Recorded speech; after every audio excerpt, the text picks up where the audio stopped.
Hello and welcome to this webinar from SewandSo. Today we're going to be looking at the cross-stitch designer software, and I'm joined today by Lynn Clements. Hi Lynn. Hello.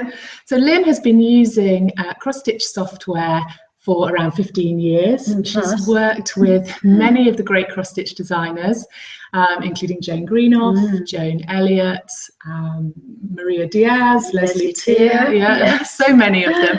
And Lynn used to help with preparing the charts for their cross-stitch books, so she's very well aware of all of the features and functions of the software. So what are we going to be looking at today, Lynn?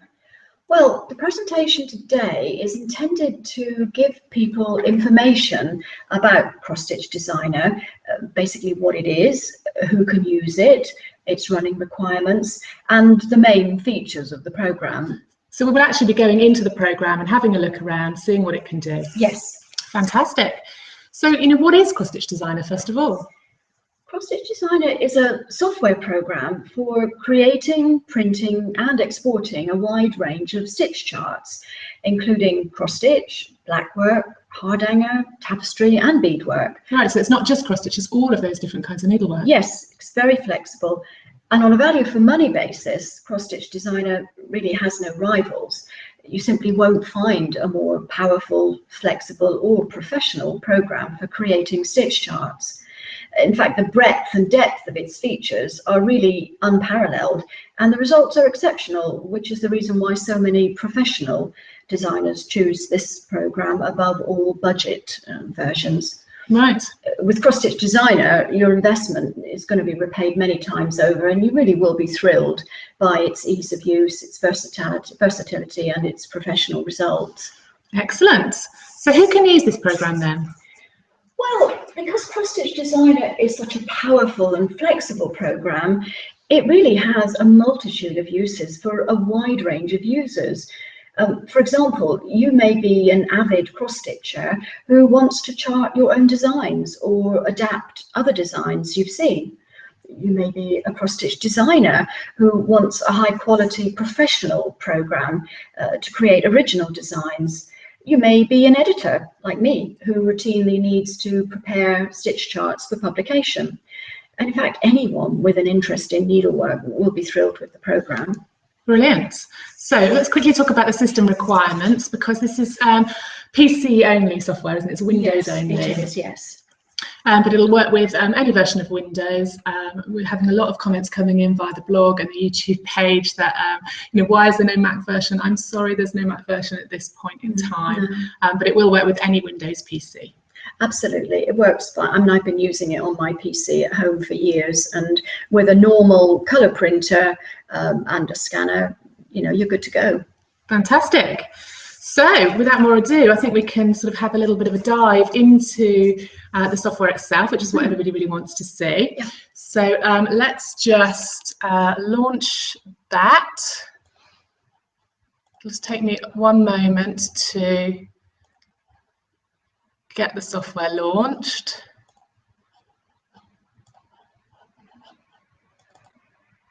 And at home, it's very easy to set up the file. You literally just click and it opens, and straight away you've got your stitchable area like this ready to stitch on. So there we are. Great. Okay. So the stitch area, as you can see, even by this small version of the screen, is actually massive. It's 1,000 stitches square, which on a 14 count fabric would be about 70 inches, 180 centimeters. But you can limit the stitchable area to whatever you want. So if you're working on much smaller designs, that's fine. You can get rid of the excess grid and just work in a more... Okay. But you can design a huge piece or a little tiny motif. Yes, or you can design many motifs within this whole area and treat them as discrete, separate designs. So it's up to you really how you use that. Okay. So the tools that you have to use for this program are many and varied, and it's so flexible because you can use the tools in many different ways. But today we're going to go through the basic tools so that I can show you more or less how it would work. Yeah. The useful functions that you have here at the bottom are quite handy to show you first. We have the palette, which are all of your coloured threads along here. We have a ruler's icon, which allows you to see the measuring along the side of the chart. We have a locator window. Now, if I click once on that, you'll see that the locator window will come up on screen. Now, at the moment, it's got nothing to locate. But if I just show you, let's just get a few cross stitches and we'll whip a few on the screen. Let's just do any old thing. And you can see at the moment, we're right down in the bottom of the screen here. Okay. So the locator window is showing you what's on screen. If I was to key in something up in the top here, then I could just simply move that locator window to find out where the other design was. Right, so that's really helpful when you're working on a large stitch area, like say this is 1,000 by 1,000 stitches. Yeah, because you could easily lose where your stitches were you located. could, and that would quickly allow you to just drag it and then you'd be centered on it. Okay. So that's a useful window. Another useful window is the information panel. Both of these panels can be moved anywhere you want on the screen. I tend to keep them up at the sides out of the way, or indeed they can just be shut down completely.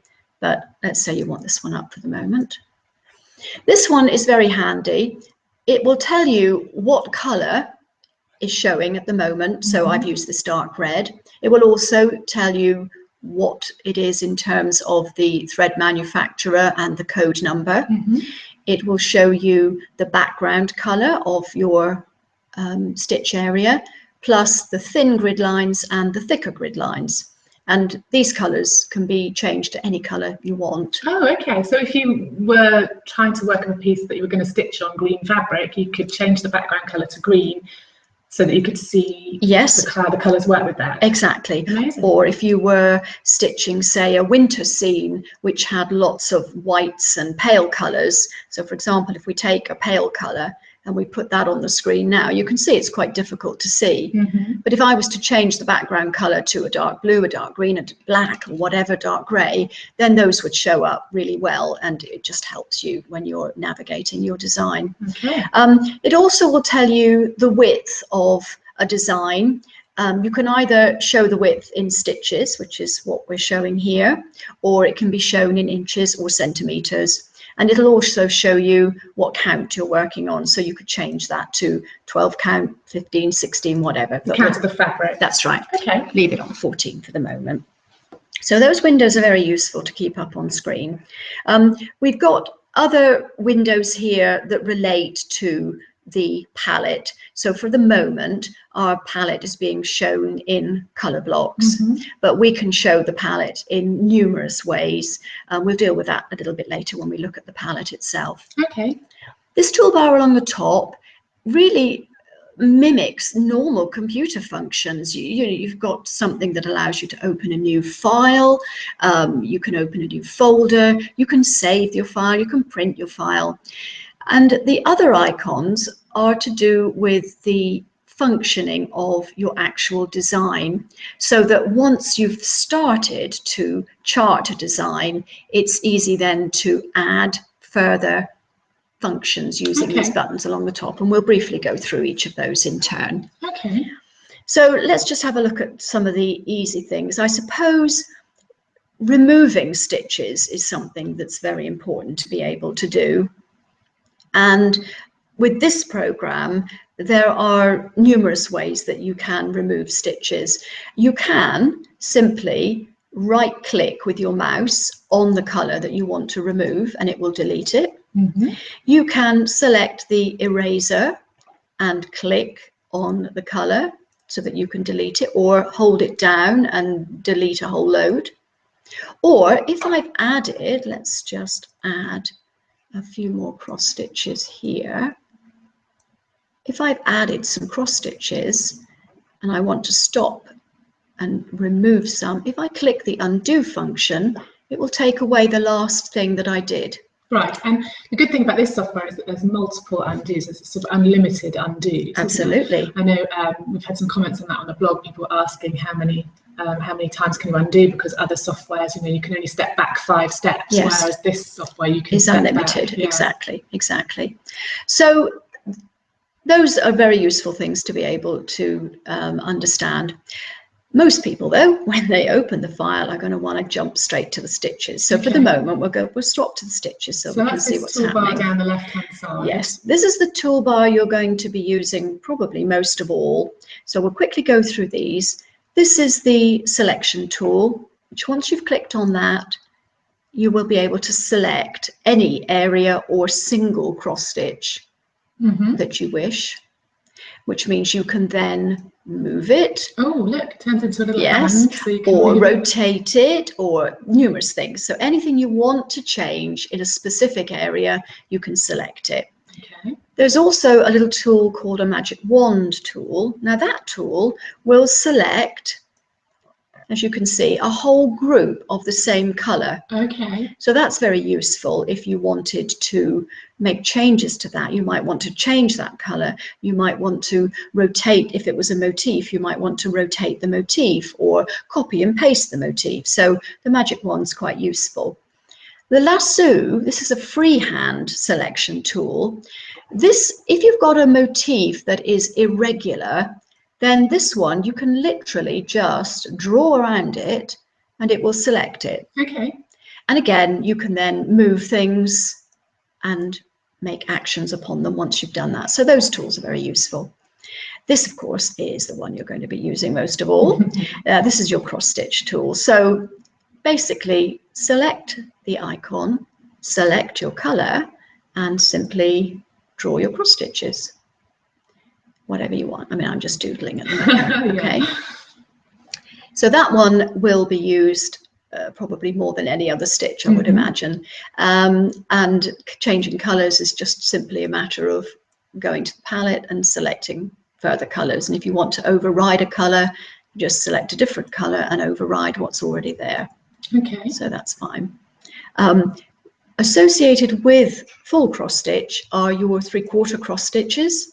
Again, I'm just going to bring the screen size up a little bit here so that you can so you've zoomed in. I've zoomed in, yes. And that's where we could use our locator window. Exactly, yes. So we could move things around. So if you wanted to go out again, you just press the negative sign rather than the positive. So for the 3/4 cross stitches, again, you can just click and place. And we have all different directions. Okay, so you've got all 4 directions of those. So there's not a problem there. So if you wanted to create, for example, a more rounded shape, you'd be able to do that by using your 3/4 cross stitches. So we would then angle these in the right order and so on. Yeah. Okay. Backstitch, again, here's our backstitch symbol. Again, select the symbol, select a color, and simply draw your backstitch. Hold your mouse down and drag. Okay. So you can do a long line, you can do a short line, you can do lines in between, you can do them at an angle, whatever you wish to do. Very flexible then, yeah. Absolutely. And some people prefer to, outline every cross stitch. Exactly. Some people prefer a more yes, so if you fluid. wanted to outline every single area, you could do, but as you say, some people prefer to do a more general outline, in which case they would cut across the corners and that would be fine. The undo function again is very useful there as well, because if you then had done a backstitch line that you realize, whoops, don't want that there, just click the undo and it removes the last operation. If you click it again, it will remove the next one that you did before that, and so on. Okay. Another really useful thing that we have for a backstitch is what's called an auto outline. Now I can show you how that works. Let me just add a few more cross stitches here so that you can see what I'm going to do. I won't put that one on, let's get rid of that one. Okay, so if I wanted to put a backstitch outline on there that was an automatic one, I don't want to laboriously go around all of the edges, okay? So I select it with my selection tool. I go to backstitch and I scroll down the bottom here to auto outline. When I click that, I get a choice. I can either outline between the colors or outline the edges, or I can do both. In this case, I'm going to choose both. So I'm going to click OK. So the backstitch went in as a blue. Now, I suddenly think, I don't like that blue, it's blending in. So I'm going to undo that function. I'm going to choose a darker color, and I'm going to select my motif again, select my backstitch, auto outline. I want both of them, click OK. That's better, I prefer amazing, that. isn't it? I mean, yes. how much time is that going to save? Yes, that would save you hours. If only it was that quick when you're actually stitching it. I know, it would be perfect. And of course, if you want to remove any of those, or if you see, oh, I've missed one, you can just select your backstitch icon and add the missing backstitch. Or you can remove backstitches by drawing over existing stitches, and it will remove them. So say I've changed my mind and I don't want that blue to have separate backstitches. So you just draw back over them and remove them. Great. Yeah. So that's perfect, isn't it? Yeah. So after backstitch, obviously, we then got our French knots, which I love French knots, some of my favorites. So again, select the icon, select a color. Let's choose this greeny blue, and just click. Okay, so you can put them in the middle of a square there. Could yes. you also put them at the intersection of a square? Absolutely, we can put them here, here. Super. Here, we can actually put them wherever we want. They can be densely placed together, wherever. And again, you can use the undo function to remove them. Or what I tend to do is I right click on the French knot I want to remove with my mouse, and a right click will also remove the French knot if you don't want to go up to the undo or go to the eraser. So those are your French knots. Beads, again, same thing. Select a color, decide where you want the bead. Again, it can be in the middle of a square or at the intersection of a square. It can be over the top of a cross stitch, to one side of a cross stitch, in the middle of a square of cross stitch. So those and the French knots can all be positioned on top of your cross stitches if you want them to be. Okay. Then we've got another function. This is the special stitch selector. Now this one here is perfect if you want to do, say, Hardanger work or more free embroidery that's not, say, just cross stitch. Say you want to use eyelets or double cross stitches or any stitch you like, really. Okay. You would select special stitch and select this special stitch editor, and voila. You've got a library there. You get a library of stitches that you can choose from. So let's say, for example, we're going to choose a dove's eye. So we would choose it and we would click OK. And then when we come onto the screen, you can see there's my stitch, and I can now place this stitch anywhere I want. So I might decide I'm going to place it here. And in fact, then I want to place another one beside it. And maybe another one. I might even have a whole row of them. Okay? Okay.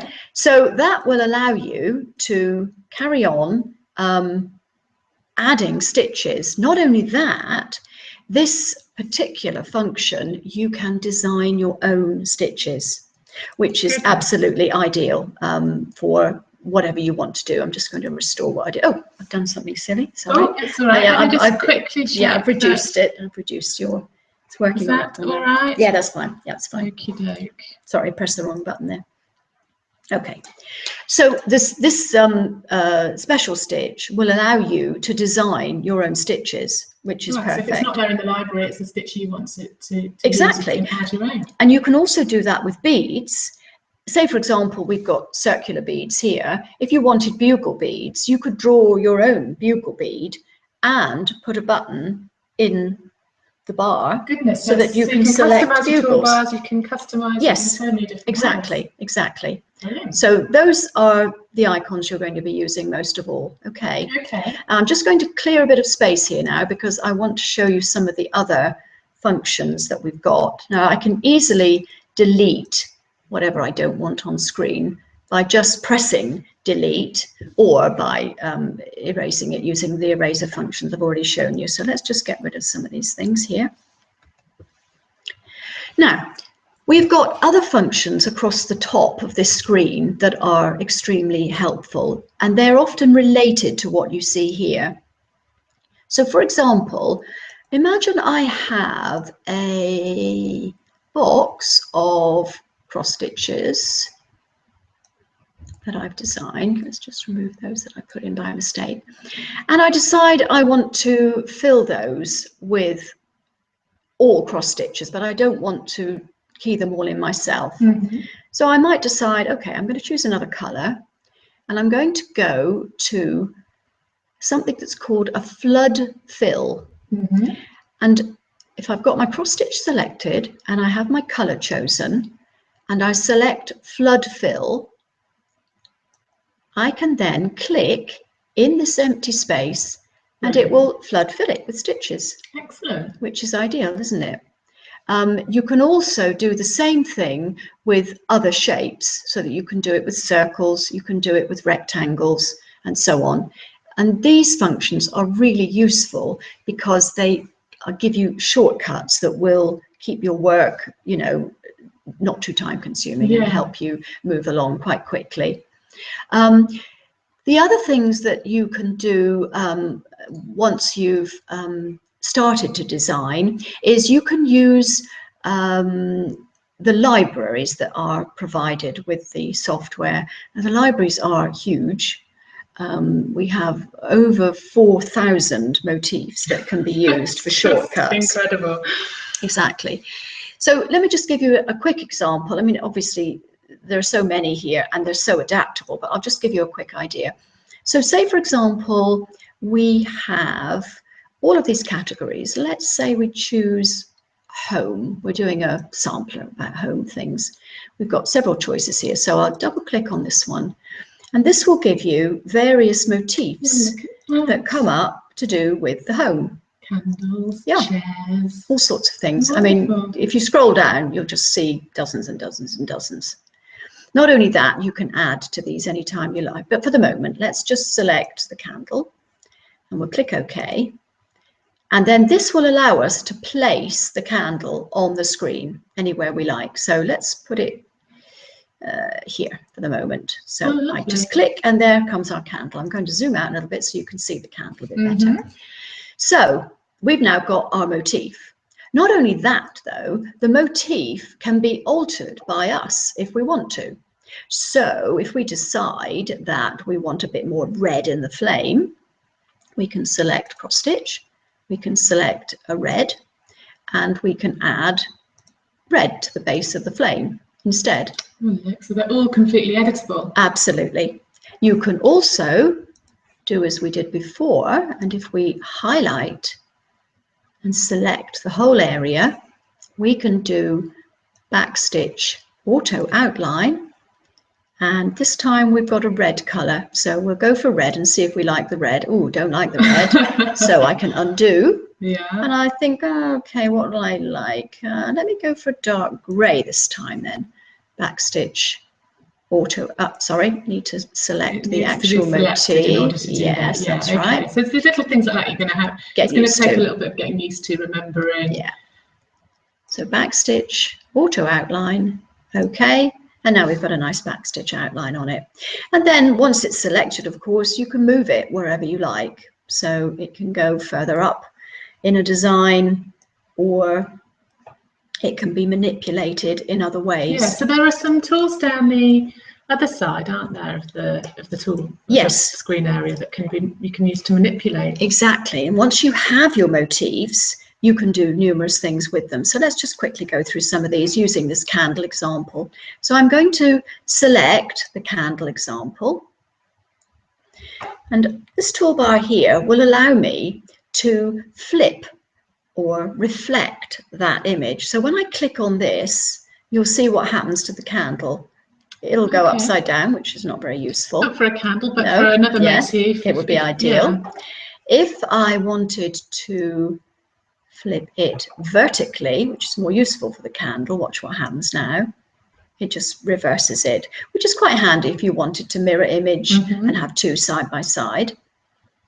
You can also, as I've just mentioned, mirror them vertically and horizontally. Now I won't do the vertical one because we know this candle motif doesn't apply to that. But if we mirror this horizontally, see what happens then.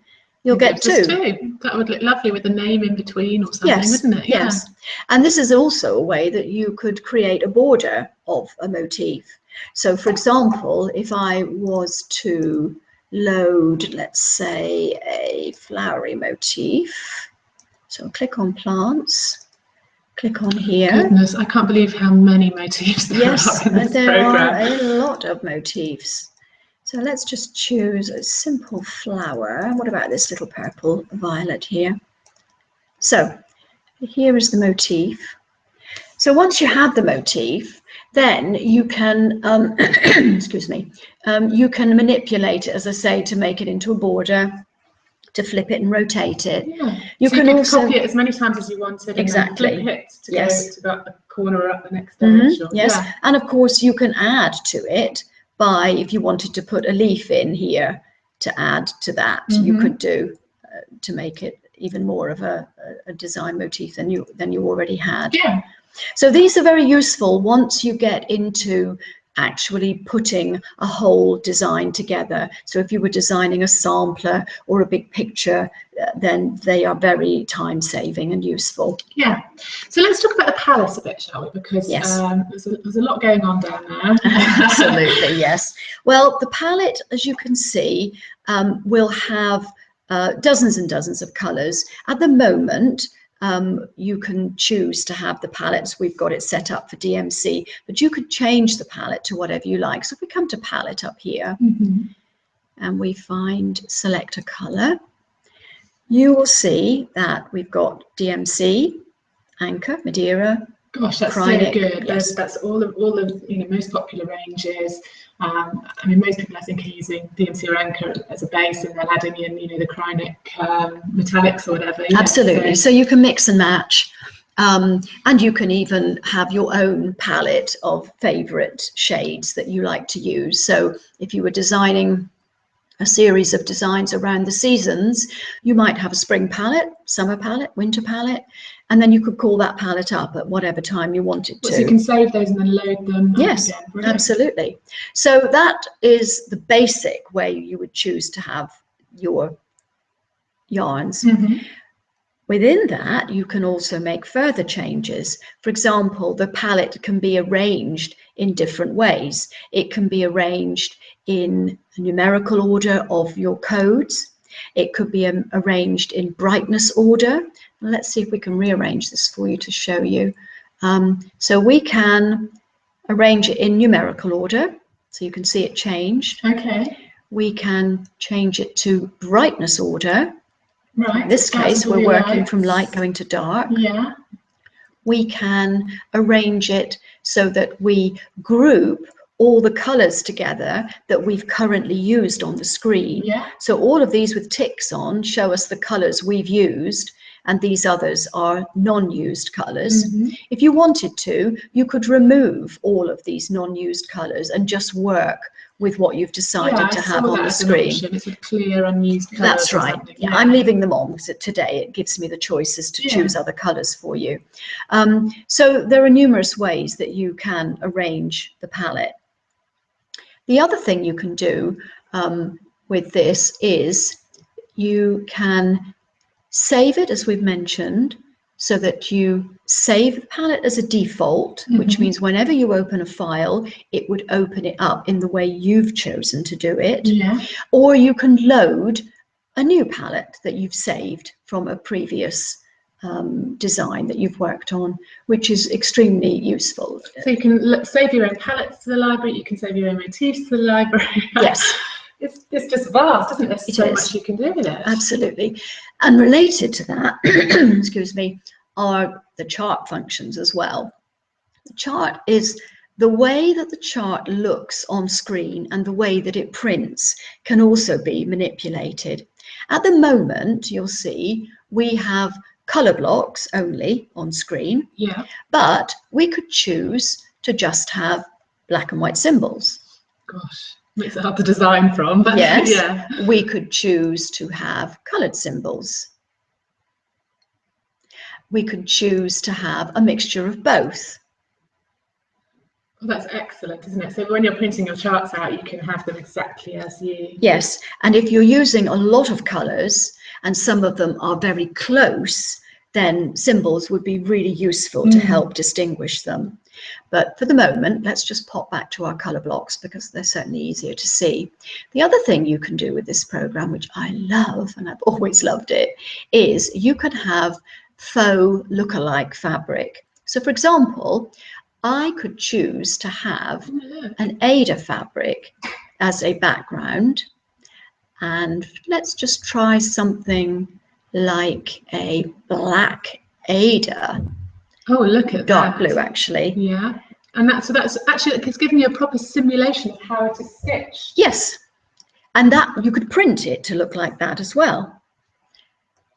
You can also choose to have linen. So let's just choose a greyish colour for a linen.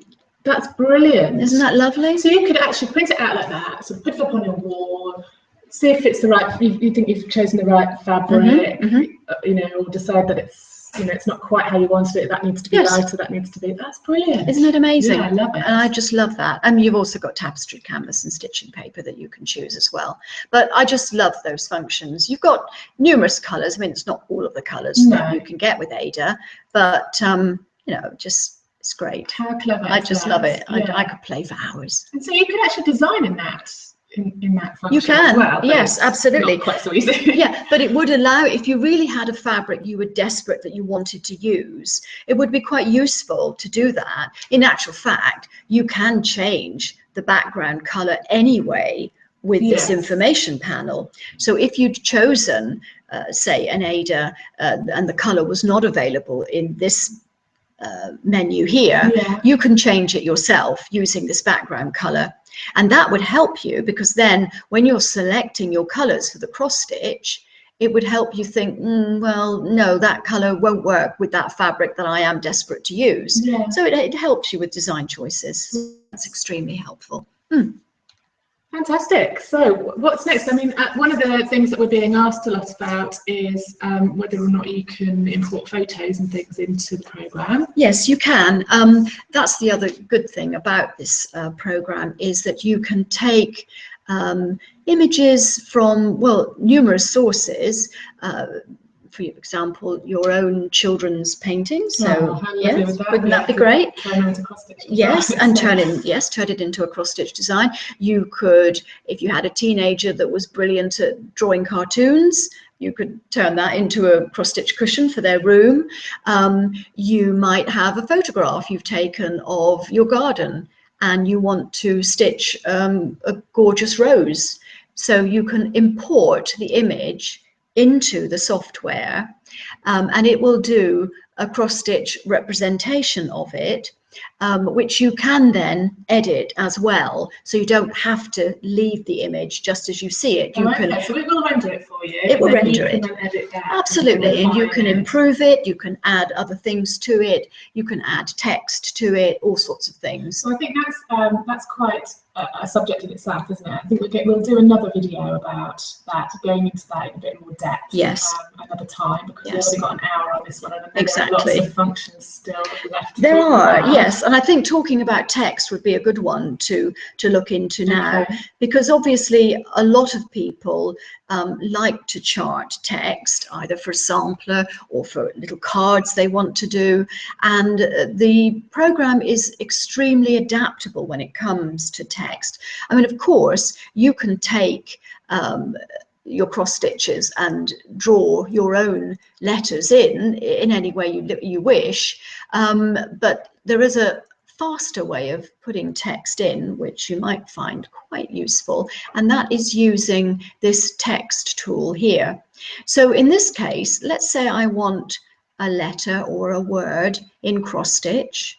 Let's say I'll put it in a blue. If I click on the text icon, I will get this little symbol come up. Now I can position that where I want it on the stitching area. When I click it, I get the ability to change the font. So I can change that Arial font to any of these fonts that you see in this list here. So for example, oh, I don't know, let's choose something really straightforward like Calibri, and I'm going to just choose a regular font, and I'll have it as quite a smallish size. So I click OK. So it's changed to Calibri. And if I click All Right Now, we then will get a message up to allow us to type in what we wish to put in. So let's just say we want to put a simple A, B, C in. But it could be happy birthday, it could be hi there, it could be I love you, whatever. Yeah. Now when I click OK, oh, there it comes. There are the letters. Now, if you've selected a small font, sometimes you might find the letters aren't exactly as you wish them. But again, this is completely editable, so you can remove parts you don't want, or you can add other parts if you want them to be bigger. That's just a shortcut, and then lots and lots of different fonts to choose from. So. Yes, absolutely. So the font is very, very handy. And also, of course, it can be done in Backstitch as well. So you don't just have to have cross stitch. Particularly if you want longer sentiments on a design, Backstitch takes up less space, of course, so you can get more. If you want to put a verse in or something, you could do. Amazing. This also then brings me to another useful function that the program's got, and that is to change a colour.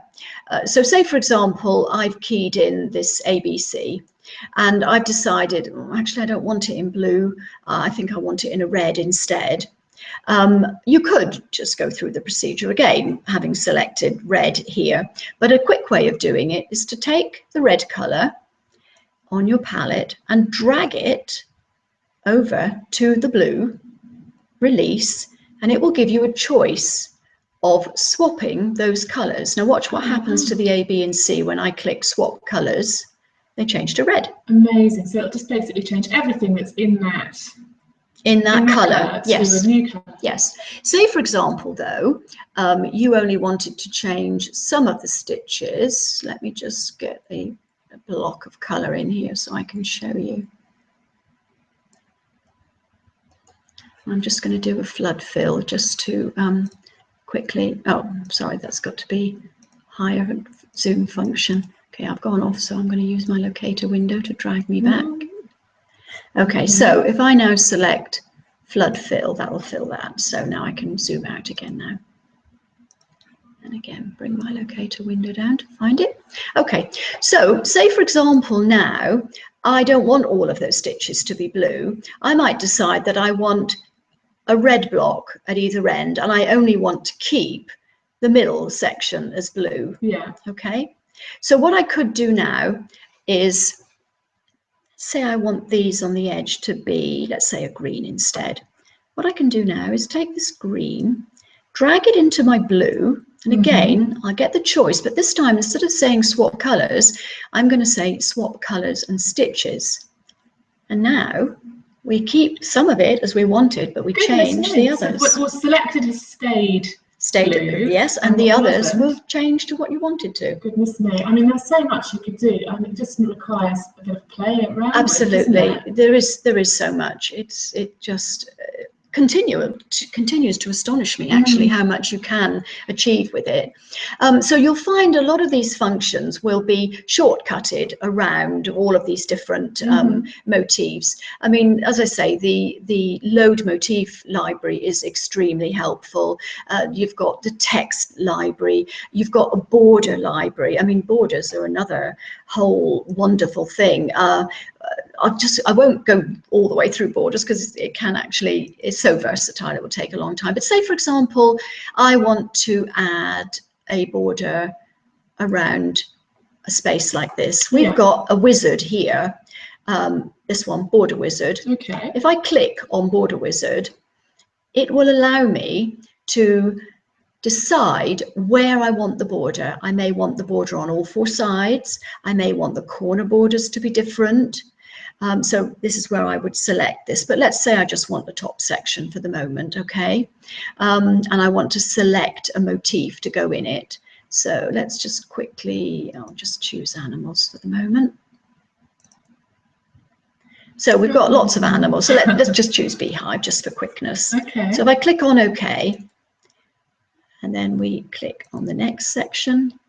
And I just want to just say I just want to use the top, but you can see you can use it. Well, I don't know. Let's say use it as a corner motif as well. Yeah. Lots of different. Click that and finish.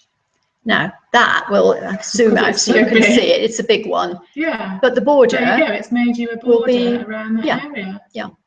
I mean, obviously, you wouldn't use a beehive normally. You might use it as a straight border, but not around all sides. But you can see that the motif then just automatically gets pasted in. That's brilliant. Which is great, isn't it? I'm going to get rid of that now, though, because I want to, it'll get rid of them one at a time because it's put them in one at a time. But so these are the. If that was a little pansy or something, that would be a very quick way. Yes, it would. Again, it's saving you time. It's saving you effort. It allows you to experiment, and you really do, whether you want to or not, become a designer because you just get so excited by the possibilities. You just want to see, oh, well, I want to see what that one looks like now and that one. And you can customize it. Yes. And make your own, your own things. Absolutely. Wow. So you can import your own images. You can adjust any of the images that you see on screen. And of course, you've then got the ability to print everything, the chart and the keys. And again, as we discussed earlier with the chart function, the keys and charts can be printed out in various formats, as we discussed before. So you might just want them in color blocks. If you've got a very simple design that you want, say, for a birthday card, you might not need it in any other way. It might be a bigger design and you want to post it on a blog that you have. So therefore, you might want to help people stitch it in an easier way. So therefore, you might choose color blocks and black and white symbols so that they have no difficulty distinguishing all of the colors. So you talked about printing there, but you can also save the files in different file formats, can't you? So yes, you can save them digitally and export them. Absolutely, you can. Yes, which is extremely useful. If, for example, you wanted to upload a chart to a website, or to send it to a friend, or to send it to a publisher. It can be exported in various formats. I mean, some of the most common ones that it uses are EPS formats, JPEG formats, TIFF, PNG. There's a whole list of formats that it will be exportable in. So it's very adaptable in that way. The other thing that I used to do when I edited a lot of cross-stitch charts was I would export it as an EPS file and then open it up in a drawing program, which would then allow me to add further information to the chart if I wanted, relevant to the specific book that I was working on. So you can open them then in Photoshop or Illustrator or other programs. You can export them into those. Yes, absolutely. So the printing, again, once you've chosen the format that the key and the chart will appear in, you can also choose the size that you want it to appear as. So, for example, your chart might be a really large one and you want to print it over several pages in order that the boxes, show up at a decent size. It may be a very small design, so therefore you can print it just on one page. So you can change the enlargement of what you're seeing. So if you were sending a chart to an aunt of yours that didn't see very well, you can print it out at a really mega size so that she can see it, bless her. Yes, yes. So, I mean, the advice really is to get stuck in and start having a play, but, what happens if you get a bit stuck? Well, you will get stuck. Everybody gets stuck when they're learning to use such a big, powerful program as this one. But that's what I love about this one. We've got this lovely help function. And I'd still use the help function to remind myself even after 15 years. Yes, it's surprising because similar programs. Yes, sometimes you'll just come across something that you think, oh, I haven't done that for a while. Remind myself how to do it, So if you click on help and you click contents, you will get this message up on screen. So you can work this in various ways. There is a whole index that you can select that will go through from A to B, all the way through all the different things. Or you can actually search for something by keying it in. So if I key in, say, the word cross stitch, bit basic, but we'll give it a go. I'm sure there'll be something there will probably be a lot, yes. List the topics, and it will give you various things that you can select. Okay. When you then click on, say, drawing a rectangle of stitches and ask it to display, you will then get all of this information up on screen telling you how to do it. So just talk you through step by step what absolutely. you need to do. You scroll down and it goes through the procedure that you do. And if you want to, you just click print, and you can print all of this information out and start your own little book manual. Yeah, a manual. Exactly. Brilliant.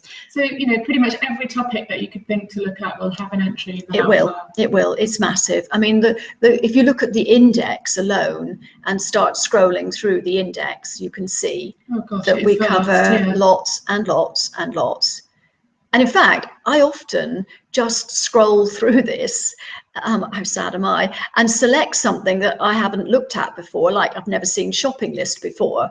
I might display that. What does it mean? What does it allow me to do? Oh, I see. It gives me information on what materials I might need for a current design. How perfect.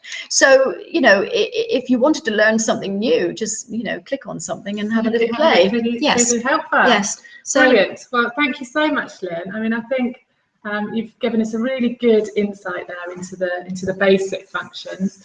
You know, we've had lots of questions coming through on the Google Plus page, and we will address those after the webinar. Obviously, I can't be in two places at once, so wanted to just go through the webinar now, and then immediately following this, I'll be back on the YouTube page answering all your questions on there. We have definitely had lots of questions coming through on the blog. We've covered most of those now, I think. Good. Hopefully in this session, but I'm sure this will have thrown up lots more. So I'll be answering those questions in a few minutes, and we'll also be putting this up on our YouTube channel, so you can come back to it and have a look at it another time. So thanks so much, Lynn. You're welcome. I can't wait to get started having a play around with this. It's a wonderful piece of software. I really love it. It really is ahead of everything else. It's so versatile and very enjoyable to use. You know, you really find yourself getting very excited about the designs you can create with it. Brilliant. Thank you so much, and we're going to sign off.